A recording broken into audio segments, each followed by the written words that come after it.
Bismillahirrahmanirrahim. Al-hadisu ay hadal hadisu tawi iku ana hadis al-hadi asyara kang kaping 11. An Abi Muhammadin diriwayatake saking ramane Muhammad Al-Hasani yaiku Al-Hasan ibni Aliin kang dadi putrane Sayyidina Ali ibni Abi Thalibin kang dadi putrane Abi Thalib.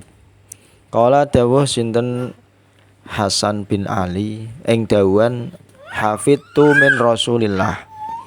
Hafidtu ngreksa sapa ingsun utawa apal sapa ingsun min Rasulillah saking Rasulullah sallallahu alaihi wasallam ngreksa ing dak mayari buka ila malayari buk dak ninggalo sapa sira ma ing apa wae yaribu kang mamangno apa ma ka ing sira ninggal ilama maring apa wae layaribu kang ora mamangno apa ma ka ing sira. Rawa wis ngriwayatake hu ing hadis At-Tirmidzi sinten Imam Tirmidzi wan Nasa'i lan Imam Nasa'i. Qala dawuh At-Tirmidzi sinten Imam Tirmidzi ing dawuhan hadisun hasanun shahihun. Utawi iki hadisun iku hadis hasanun kang hasan shahihun tur sahih. Hadis niki hadis ingkang nomor 11.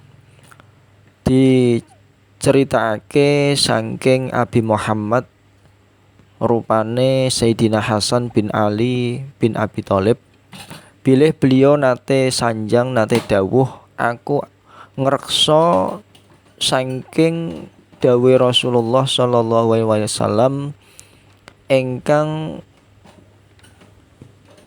surasane menggene dak mayaribuk ila malayaribuk ingkang bunyine dak mayaribuk ila malayaribuk.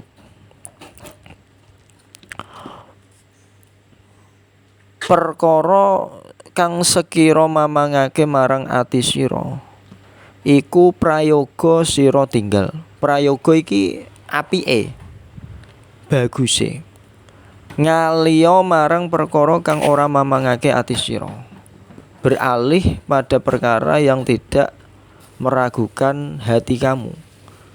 Jadi umpama seliramu arep ngelakoni siji perkara, seliramu mamang apa kena dilakoni apa ora, iku apike ora usah dilakoni.